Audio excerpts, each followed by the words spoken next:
दोस्तों, जय हिंद, जय भारत। मैं मदन लाल आज़ाद, संस्थापक संयोजक ठगी पीढ़ी जमाकर्ता परिवार तपजप और all India bike board taxi union. आज दिनांक 21 अप्रैल 2024 को आपके समक्ष प्रस्तुत हूँ राजधानी दिल्ली से। स्वागत है आप सबका युगांतर न्यूज़ पर। और आगे बढ़ने से पहले मैं आप सबसे अनुरोध करूँगा कि वीडियो पूरा ध्यान से सुन लिया करें। जिन साथियों ने अभी तक हमारे YouTube चैनल को सब्सक्राइब नहीं किया है वो इसे सब्सक्राइब जरूर कर लें, ताकि आपको घर बैठे अपडेट मिलती रहे, खुराक मिलती रहे।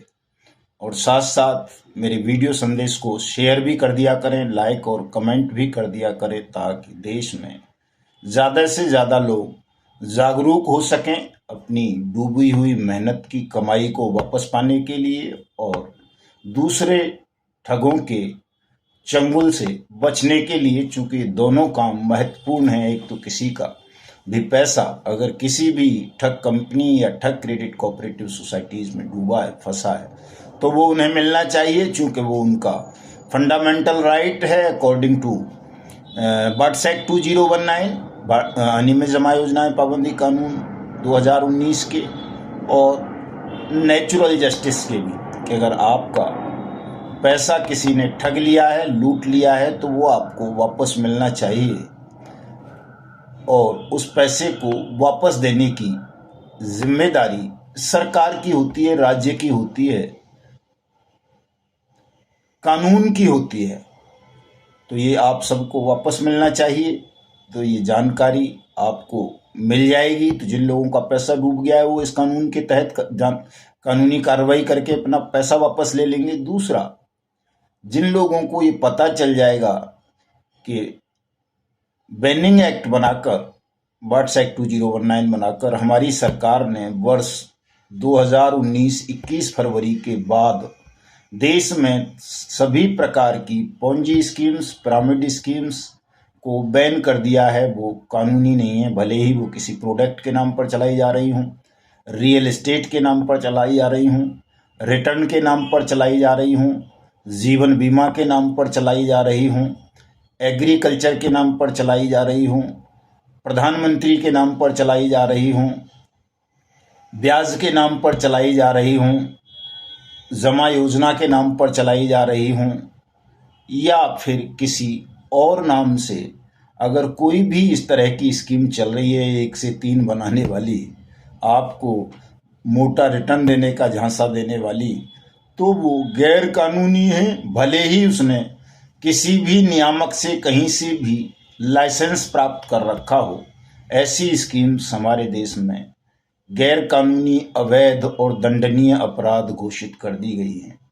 तो इसलिए अगर आपको भविष्य में ठगी से बचना है तो, और पहले हुई ठगी का पैसा वापस लेना है, तो इस कानून के विषय में जानना आपको बहुत ज़रूरी है। और ये काम अभी तक तो केवल और केवल देश में हमारा YouTube चैनल युगांतर न्यूज़ और हमारा संगठन ठगी पीढ़ी जमाकर्ता परिवार ही कर रहा है। दूसरा कोई न्यूज़ चैनल या कोई संगठन या कोई सरकारी संस्थान ऐसा नहीं है जो पूरी गंभीरता के साथ, पूरी तन्मयता के साथ इन दोनों कामों को कर रहा हो कि देश में अब कोई ठगी का शिकार ना बने। और जो पहले ठगी का शिकार बन चुके हैं वर्ष 2019 से पूर्व, उन सब का जमा धन, उनकी जमा राशि का 2 से 3 गुना 180 दिन में उनको सरकार वापस करे, क्योंकि यही कानून कहता है।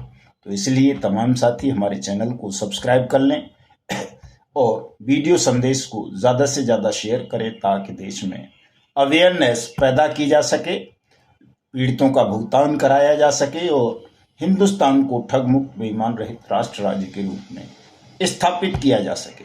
साथियों, जैसा कि मैं आमतौर पर बताता रहता हूं, कल मैंने बताया था कि किस तरह से हमारे सुप्रीम कोर्ट के मुख्य न्यायाधीश चंद्रचूड़ साहब ने आने वाले 3 कानूनों की प्रशंसा की है। वो तपजप पर कल मैंने लगाया था वीडियो, उसको आप ध्यान से सुन लेंगे। उसमें चूँकि कल मेरा जन्मदिन भी था, तो मैंने अपने जीवन के विषय में भी बताया था। तो कई साथियों के फ़ोन आए हैं, बड़े बड़े अच्छे, बड़े बड़े ऑफिसर्स पोस्ट से रिटायर्ड लोगों के फ़ोन आए हैं, कमेंट्स आ रहे हैं कि आप युगांतर न्यूज़ पर भी अपनी आत्मकथा का प्रसारण करें। तो साथियों, करूँगा, ज़रूर करूँगा, लेकिन अभी समय नहीं मिल पाता है इतना मेरे पास कि मैं चूँकि आत्मकथा अलग विषय है, ठगी प्रकरण अलग विषय हैं और समस्याएं अलग विषय हैं। मैं सारे विषयों को गड्ढम गड्ढ नहीं करना चाहता, हर विषय को अलग रखना चाहता हूं। अभी युगांतर न्यूज़ पर मैं ठगी पीड़ितों के भुगतान और देश के ठगमुक्त बेईमान रहित राष्ट्र राज्य के रूप में स्थापित करने के नवनिर्माण पर लगा हुआ हूं, इसलिए उसी पर ज़्यादा वो देता हूं। लेकिन मुझे लगता है कि अलग से एक विशेष एपिसोड सप्ताह में एक बार बना करके हमें अपनी आत्मकथा पर और उन विषयों पर भी प्रसारित करना चाहिए जो ठगी प्रकरणों से भी जुड़े हैं और हिंदुस्तान को ठगमुक्त बेईमान रहित राष्ट्र राज्य के रूप में स्थापित करने के लिए बहुत परमावश्यक हैं। तो करेंगे साथियों। मैंने कल बताया था अपने जीवन के विषय में कि मेरा तो जन्म ही एक मृत शिशु के रूप में हुआ था।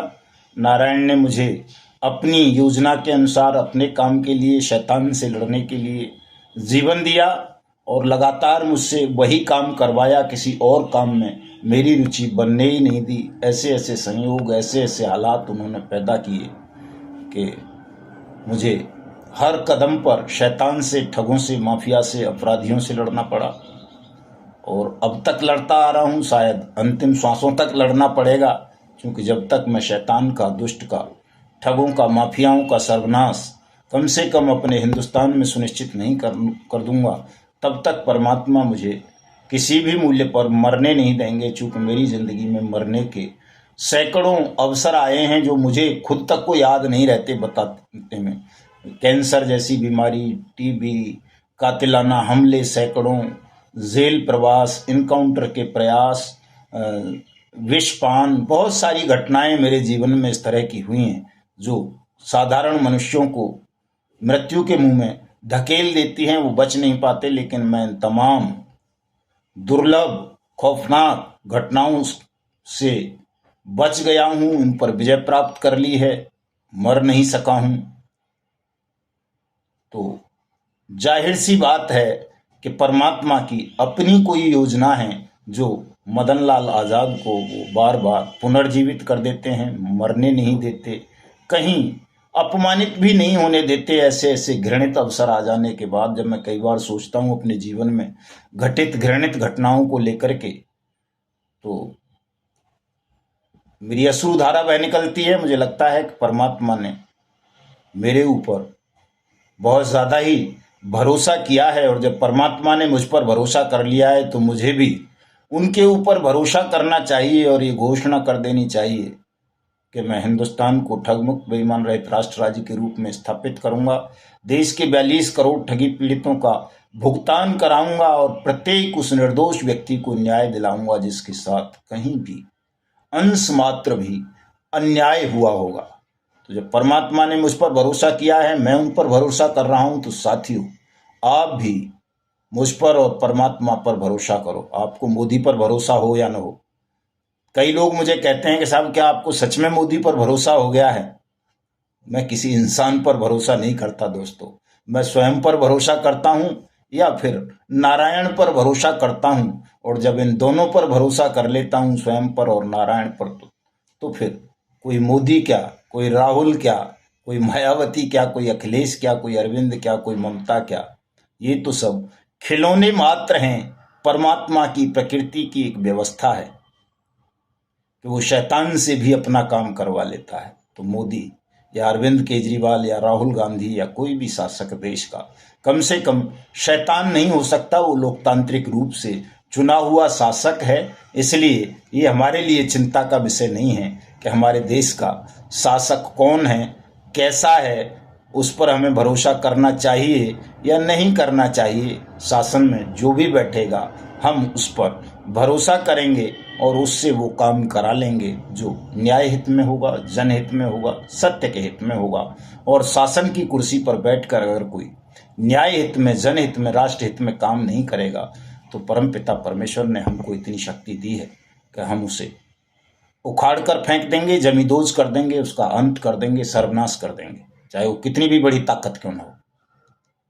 देखना आप, समझिए प्रकृति के संकेतों को, इशारों को, ईश्वर की कृपा को समझिए आप लोग।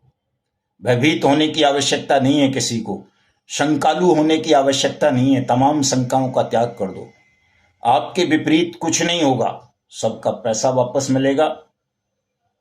हिंदुस्तान ठगमुक्त बेईमान रहित राष्ट्र राज्य के रूप में स्थापित होगा। लेकिन यदि आप ये चाहते हो कि ये कार्य जल्दी हो जाए, आप सबके रहते हो जाए, तो आपको भी अपना अपना धर्म निभाना पड़ेगा दोस्तों। आप सबको अपना अपना कर्म करना पड़ेगा। आप अपना कर्म नहीं करोगे, अपने धर्म का निर्वहन नहीं करोगे, तो निश्चित रूप से नरक जाओगे, नरक भोगोगे, दंड भोगोगे। चूंकि तटस्थ लोगों को भी प्रकृति ने दंड की व्यवस्था की है, तो सब अपने अपने हिस्से का काम करें, अपने धर्म का निर्वहन करें। चूंकि आप सबकी भी ड्यूटी बनती है कि जो भी पीड़ित हैं वो न्याय के लिए पुकार करें, न्याय मांगें। बिना मांगे तो माँ भी बच्चे को दूध नहीं पिलाती है। आप न्याय की मांग ही नहीं करोगे तो किसी को कोई गर्ज नहीं पड़ी है कि कोई आपको न्याय देगा। जब न्याय की मांग पूरी ताकत से, पूरी शिद्दत से, पूरी ईमानदारी से आप लोग करेंगे, तो निश्चित रूप से आपको न्याय मिलेगा। चाहे वो मोदी की सरकार हो, चाहे कल अमित शाह प्रधानमंत्री बन जाए देश के, या कोई दाऊद बन जाए, उसे भी आपकी उस न्याय की मांग के समक्ष नतमस्तक होना पड़ेगा। आपको न्याय देना पड़ेगा। अगर उसे बचना है तो, नहीं बचना, उसका अंत ही सुनिश्चित कर दिया है परमात्मा ने, तो बात अलग है। आज नहीं तो कल जो अन्याय करेंगे उनका अंत होगा। वैसे ही जैसे ठगों का हो रहा है, आप देख रहे हैं। सुब्रत राय जैसा आदमी जिसकी पॉकेट में प्रधानमंत्री तक घुसे रहते थे, उसका क्या अंत हुआ है। और बहुत सारों का हुआ है, लेकिन सुब्रत राय चूंकि ठगों का राजा था, तो उसका अंत आप देख रहे हो। उसके गुरु का अंत देख रहे हो। उसके साले का, गुरु नहीं साला है उसका, उसकी घरवाली को राखी बांधता है, वो राखी बांधती है, स्वप्ना राय, उसको क्या नाम है, रामदेव। आज भी सुप्रीम कोर्ट ने कल भी उस पर जो है कह दिया, नहीं तुझे 4.5 करोड़ रुपए का टैक्स देना पड़ेगा। भगवा पहन, चाहे योग सिखा, चाहे आयुर्वेद बेच, लेकिन तूने लोगों से सर्विस के बदले पैसा लिया है, तो तुझे सर्विस टैक्स देना पड़ेगा। ये आपकी बड़ी जीत है दोस्तों। जो चीफ जस्टिस ऑफ इंडिया ने कल कहा, वो आपकी बड़ी जीत है। प्रधानमंत्री जो बार बार कह रहे हैं, वो आपकी बड़ी जीत है। ईडी आचार संहिता के दौरान भी जो बड़े बड़े ठगों पर, बड़े बड़े सेलिब्रिटीज पर अपना शिकंजा कस रही है, उनकी प्रॉपर्टीज को जब्त कर रही है, उनको जेल के सीखचों के पीछे भेज रही है, चीफ मिनिस्टर्स जैसे लोगों को, तो ये भी आप सबकी बड़ी जीत है। लेकिन आप इतनी सुसुप्तावस्था में हैं, आप इतने उदासीन हो गए, इतने हताश हो गए, इतने स्वार्थी बन गए हैं, इतने भयभीत हो गए हैं कि आप ठीक से न्याय की मांग नहीं कर पा रहे। और जब तक ठीक से न्याय की मांग नहीं करोगे, जनमत पैदा नहीं होगा। और सत्ता तो जनमत से झुकती है, जनमत के आगे तो भगवान झुक जाते हैं, हम झुक जाते हैं, किसी और की क्या कहें। जनमत पैदा तो करना पड़ेगा। और जनमत पैदा करने के जो औजार हैं, जो साधन हैं, जो मूल वस्तु है, वो है सत्याग्रह। और सत्याग्रह वही कर पाएगा जो सत्य को जान जाएगा। जो सत्य को जानता ही नहीं है, वो क्या सत्याग्रह करेगा। तो सबसे पहले तो सत्य को जानो, असत्य क्या है इसे जानो। और जब सत्य को जान लोगे, तो फिर आपका हृदय तमाम दुर्बलताओं को स्वयं त्याग कर खड़ा हो जाएगा सत्याग्रह करने के लिए। और जिस दिन आप सत्याग्रह करने के लिए खड़े हो जाओगे, उस दिन जनमत तैयार हो जाएगा। आपने देख लिया है, हमने 1-1.5 साल में ही कितना बड़ा जनमत तैयार कर दिया है। 20 राज्यों में भुगतान काउंटर खुलवा दिए हैं, 20 राज्यों के लोगों को एक मंच पर ले आए हैं। 350-400 से ज्यादा ठग कंपनी और क्रेडिट कोऑपरेटिव सोसाइटीज के पीड़ितों को एक मंच पर ले आए हैं। हमसे पहले हिंदुस्तान में किसी ने ये काम नहीं किया था, इतिहास तलाश लो अब। लेकिन हमने जब सत्य को समझकर सत्याग्रह किया, तो सत्याग्रह की ताकत से वो हुआ जो असंभव सा दिखता था। ऐसा लगता था कि हिंदुस्तान में कभी ये काम नहीं हुआ। रहा सवाल दोस्तों अनियमित जमा योजनाएं पाबंदी कानून 2019 का, कि साहब उसको सरकार मानती क्यों नहीं है, उस पर काम क्यों नहीं हो रहा? तो दोस्तों, उसमें भी हमारी ही कमजोरी है। जहां जहां हमने ताकत का प्रदर्शन किया, लोग एकजुट हुए, वहां वहां इस कानून का क्रियान्वयन हुआ, भुगतान पटल स्थापित हुए, लोगों का भुगतान हुआ। जहां जहां साथी कमजोर हैं, विखंडित हैं, खंडित हैं, वहां वहां इस कानून का इम्प्लीमेंटेशन नहीं हो रहा। अगर आप भी चाहते हो आपके यहाँ भी इस कानून के तहत भुगतान पटलों की स्थापना हो, आपका भी भुगतान हो, तो आप ये जो अलग अलग मंच बनाकर अलग अलग तरह की लड़ाई लड़ रहे हो कि साहब कोई सुप्रीम कोर्ट के लिए आपको बहका लेता है, कोई हाई कोर्ट के लिए बहका लेता है, कोई किसी जन आंदोलन के लिए बहका लेता है, कोई गृह मंत्री अमित शाह जैसा आदमी आपको सहारा सीआरसी पोर्टल के लिए बहका लेता है, कोई किसी और बात के लिए बहका लेता है और आप बहक जाते हो। आपके मन में एक बार भी ये सवाल नहीं आता कि जब फरवरी 2019 में मोदी सरकार ने देश के प्रत्येक ठगी पीड़ित जमाकर्ता परिवार को भुगतान की गारंटी का अधिकार देते हुए बट्स एक्ट 2019 बना दिया और उसमें ये गारंटी दे दी, विस्तृत गारंटी, कोई ऐसा नहीं कि एक लाइन लिख दी हो, विस्तृत गारंटी है। हिंदुस्तान का पहला ऐसा कानून है जिसमें विस्तृत शब्द का इस्तेमाल हुआ है कि आपकी जमा राशि का 2 से 3 गुना पैसा 180 दिन में आपको सरकार वापस करेगी। आप किसी भी कंपनी के हों, किसी भी क्रेडिट कोऑपरेटिव सोसाइटी के, किसी भी निधि के, किसी भी एनबीएफसी के, किसी भी कॉरपोरेशन के या किसी भी एसएसजी के। तो इस छोटी सी बात को आप समझ नहीं पा रहे हो। ये प्रश्न आपके मन में नहीं आता है कि जब ये कानून बन गया, भुगतान की गारंटी का अधिकार मिल गया, फास्ट ट्रैक कोर्ट इस कानून के अंतर्गत बन गई, सक्षम और सहायक सक्षम अधिकारी अपॉइंट हो गए, रूल्स इसके तय कर दिए, तो फिर किस लिए सहारा सीआरसी पोर्टल, किस लिए PACL pulse SEBI refund portal, किस लिए कोई लिक्विडेटर, किस लिए कोई एनसीएलटी, किस लिए कोई सुप्रीम कोर्ट, किस लिए कोई हाई कोर्ट? आपको ये सवाल उठाना पड़ेगा सरकार के समक्ष, और बट्स एक्ट के तहत ही प्रत्येक ठगी पीड़ित को अपने पैसे का आवेदन फाइल करना पड़ेगा। जिस दिन आप ये कर लोगे, उस दिन आपका पैसा मिल जाएगा सबका। सरकार किसी की भी रहे, मुझे कोई मतलब नहीं है ज्यादा। कई लोग कहते हैं साहब मोदी भक्त हो गए। मोदी भक्त में इसलिए नहीं हुआ हूं कि मुझे उससे कुछ चाहिए। मुझे केवल ये पता है कि आप लोगों को जागरूक करने के लिए मोदी सरकार एक अच्छा विकल्प है। आप मोदी जी के समर्थन में खड़े होंगे, उनको ताकत देंगे, तो यही मोदी जो आज डर रहे हैं बट्स एक्ट 2019 का नाम लेने से, कल आपके साथ खड़े हो जाएंगे और जोर जोर से, जैसे अभी वो काला धन, ईडी, करप्शन, वंशवाद, लेना देना, लटर पटर, दुनिया भर की चीजों पे बोलते हैं, गैस सिलेंडर पे, इस पे उस पे, वैसे ही एक दिन वो सबसे ज्यादा बट्स एक्ट पर बोलेंगे। जब आप तैयार हो जाओगे तो चूंकि उन्हें पता चल जाएगा कि करोड़ों लोगों की ताकत उनके साथ खड़ी हो गई है। अब कोई अमित शाह या कोई दूसरा राजनाथ सिंह या और कुछ बिगाड़ नहीं पाएगा, और वो वास्तव में अब इन 42 करोड़ ठगी पीड़ित जमाकर्ता परिवारों की ताकत से हिंदुस्तान को संसार की तीसरी बड़ी अर्थव्यवस्था बना सकते हैं, भारत को विकसित राष्ट्रों की श्रेणी में ले जाकर अपने जीवन को सफल बना सकते हैं। तो ये आपको करना है दोस्तों।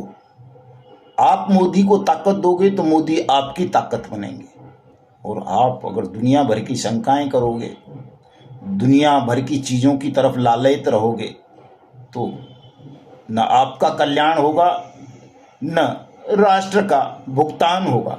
इस बात को आप समझिए तमाम लोग, आपको आवाज तो उठानी पड़ेगी, लालच को त्यागना पड़ेगा। आज मैं देख रहा था, अभी वो गृह मंत्रालय ने एक वो लॉन्च कर दिया है, ठगी प्रकरणों के लिए रोकने के लिए एक ऐप बनाया है। उसका नाम है क्या बोलते हैं, प्रतिबिंब के नाम से, जो तुरंत ठगों को पकड़ लेगा अगर कोई ऑनलाइन ठगी कर रहा है तो इस तरह से धीरे धीरे आरबीआई ने भी अपना वो सचेत बना दिया है। सेंट्रल बट्स रजिस्ट्री बन चुकी है, फास्ट ट्रैक कोर्ट बन चुकी हैं, सक्षम और सहायक सक्षम अधिकारी नियुक्त हो चुके हैं, सैकड़ों स्थानों पर भुगतान पटलों की स्थापना हो चुकी है, हजारों एफआईआर लॉन्च हो चुकी हैं बट्स एक्ट के अंतर्गत, सैकड़ों की तादाद में चालान फाइल हो चुके हैं अदालतों में, इन पर संज्ञान लिया जा रहा है। तो धीरे धीरे एक मैकेनिज्म, विस्तृत मैकेनिज्म बढ़ रहा है आगे की तरफ उन ठगों का सर्वनाश सुनिश्चित करने के लिए, जिन्होंने देश के 42 करोड़ से ज़्यादा लोगों को ठगा और 42 करोड़ लोगों का भुगतान करने के लिए। आप उसे देख नहीं पा रहे हो तो ये आपकी गलती है दोस्तों, ये आपका दृष्टि दोष है।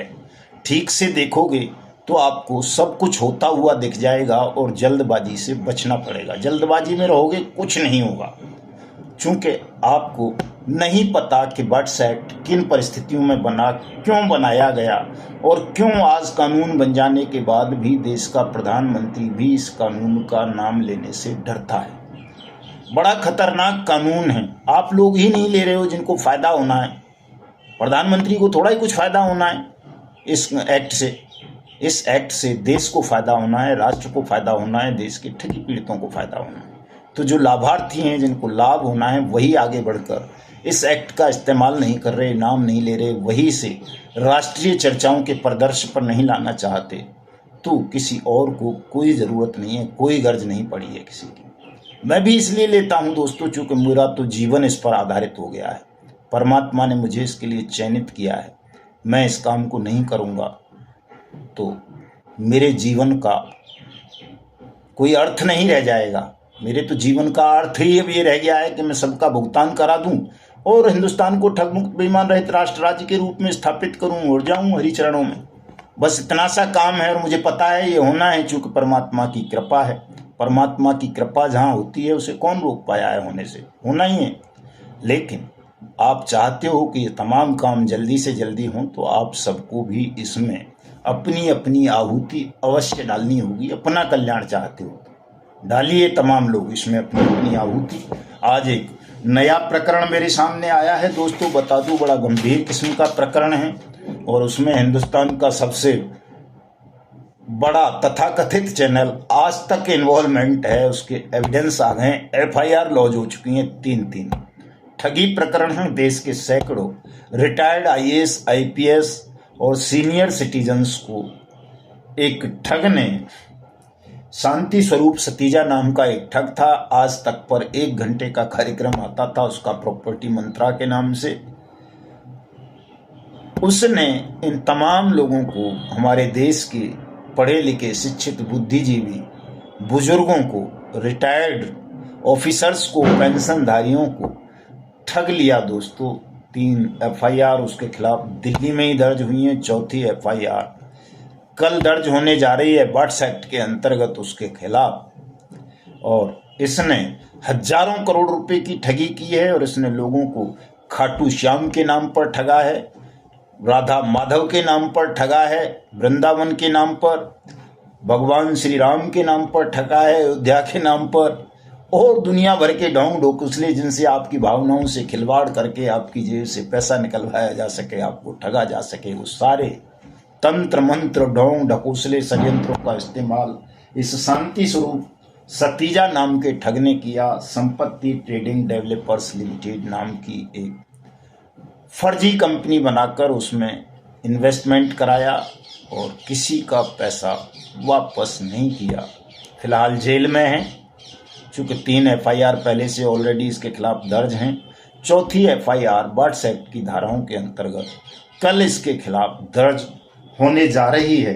तो इस प्रकरण का जिक्र मैं इसलिए कर रहा हूँ आपसे दोस्तों, एक वो मैंने वैसे पहले भी बताया है कि ठग जानते हैं कि आपकी भावनाएं किसके साथ जुड़ी हैं और वो आपकी भावनाओं से खिलवाड़ करते हुए उसी चीज़ को इस्तेमाल करते हैं आपको ठगने के लिए।